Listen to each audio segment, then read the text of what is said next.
O Arch Linux sempre é apontado como uma distro avançada e não tão amigável para usuários iniciantes. Porém, nesse vídeo pretendo trazer alguns contrapontos e mostrar o porquê de o Arch ser uma distro muito interessante para quem está iniciando no mundo Linux. Mas antes vamos falar do elefante na sala.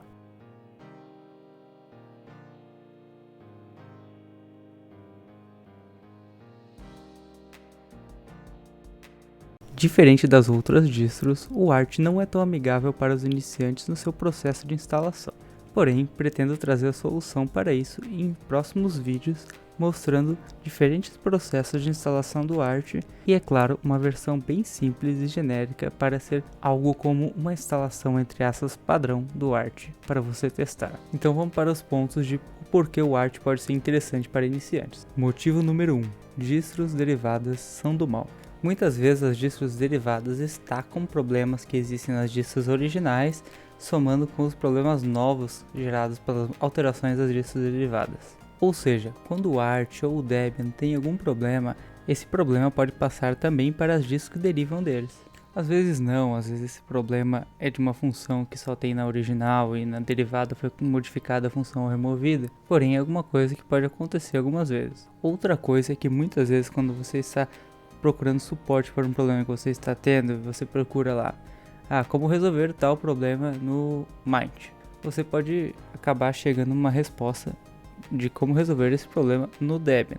Porém, essa resposta pode não estar tão completa porque alguma coisinha minúscula foi modificada do Mint para o Debian e a solução não se aplica 100%, fazendo você ter que adaptar ela e às vezes não tem o conhecimento para adaptar ela. Por exemplo, aonde um arquivo de configuração fica, qual é o nome de um pacote, isso às vezes pode ser mudado de uma distro para outra, de uma derivada do Debian, por exemplo, e com isso a solução tem que ser adaptada e muitas vezes a pessoa que fez o post no fórum ou que fez o vídeo não chegou a mostrar como poderia ser diferente a solução em uma distro derivada. E, infelizmente é algo muito comum você surgir com um problema no Mint e a resposta para sua pergunta é alguém apontar uma solução disso no Debian ou em outra distro até mesmo. Agora, um problema específico de distros derivadas do Arch é que elas também têm o AUR, o Arch User Repository, porém alguns pacotes pensam apenas no Arch e algumas modificações feitas pelo Garuda, pelo Manjaro ou por outras distros derivadas do Arch podem fazer com que os pacotes não funcionem corretamente. Motivo número 2. É possível instalar o Arch da maneira que você preferir.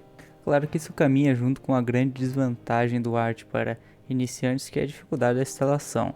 Porém, quando superado esse problema da dificuldade da instalação, isso traz uma grande vantagem para o Arch, que é você poder instalar ele da forma que preferir. Diferente das outras distros que você vai lá no site, na hora de baixar escolhe, eu quero a versão KDE, a versão Cinnamon, a versão XFCE, a versão GNOME. E além do ambiente desktop, acabam vindo vários outros programas que não seriam necessários para ter um ambiente gráfico. O famoso bloatware. Apesar de muitas vezes esses programas serem utilitários que você vai acabar instalando, alguns deles estão lá só para confundir você e acabar dificultando a sua aprendizagem. Algumas vezes eles ficam no caminho e algumas vezes eles só estão lá esperando que você abra eles algum dia. Porém, mesmo aqueles que só estão lá podem atrapalhar. Vamos imaginar que você está aprendendo a dirigir.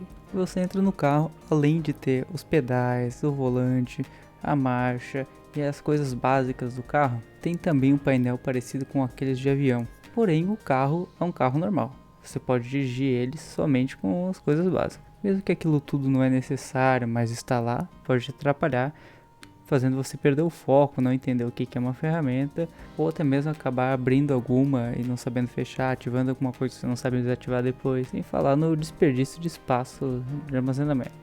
E muitas vezes você não tem nem como desinstalar isso, porque quando você vai desinstalar, você descobre que isso é uma dependência do sistema operacional inteiro praticamente. Como aconteceu com o Linus, do Linus Tech Tips, que acabou desinstalando a interface gráfica inteira tentando desinstalar um programa. Então vamos para o motivo 3, que é o AUR, Arch User Repository. O AUR é como se fosse um GitHub, pelo menos na parte de você poder instalar programas que não estão no repositório padrão da sua distro.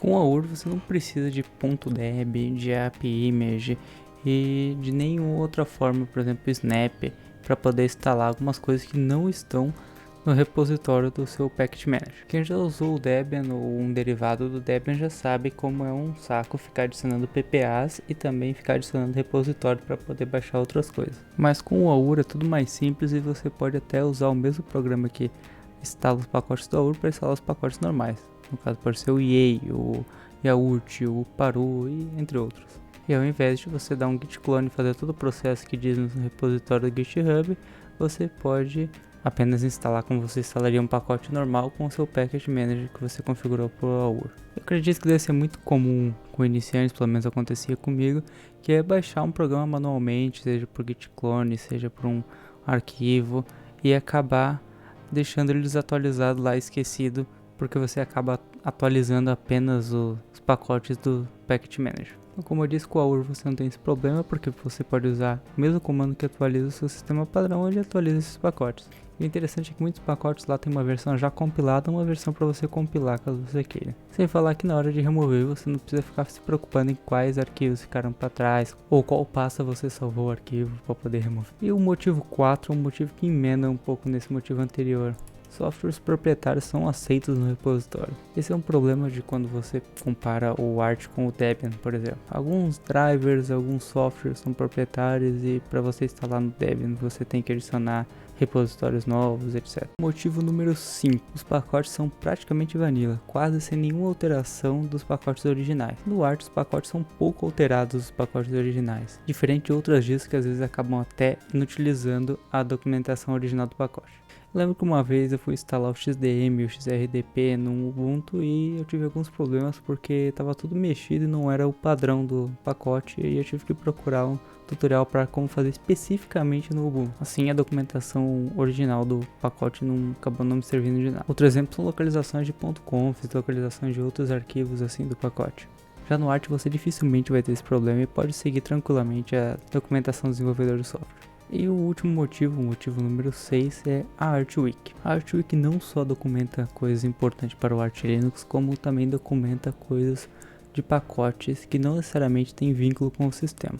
Por exemplo, eu já cheguei a usar a ArchWiki para resolver um problema no Windows. Se eu não me engano, algo relacionado ao OpenSSH. E como foi falado anteriormente que o Arch mantém os pacotes muito parecidos com os originais, isso também faz com que a Wiki sirva para resolver problemas não só no Arch, como em outras distros e outros sistemas operacionais. Por esse motivo eu acho que o Arch pode ser uma distro muito interessante para usuários do Linux, não somente para usuários que querem instalar o Linux para aprender, mas até mesmo para usuários que querem só um sistema operacional para o navegador, que é basicamente o que a maioria das pessoas acaba fazendo. E algo extra que também no processo de instalação do Arch você realmente aprende algo do Linux, não só aperta Next como instalação de algum programa normal. O que é muito interessante para quem deseja aprender sobre o Linux. E algo que eu também não vejo como um grande problema para quem quer usar o sistema operacional só para o navegador, pois essas pessoas acabam pedindo para outras pessoas instalar o sistema operacional, então nem se fosse instalar o Windows, eles iriam instalar sozinhos.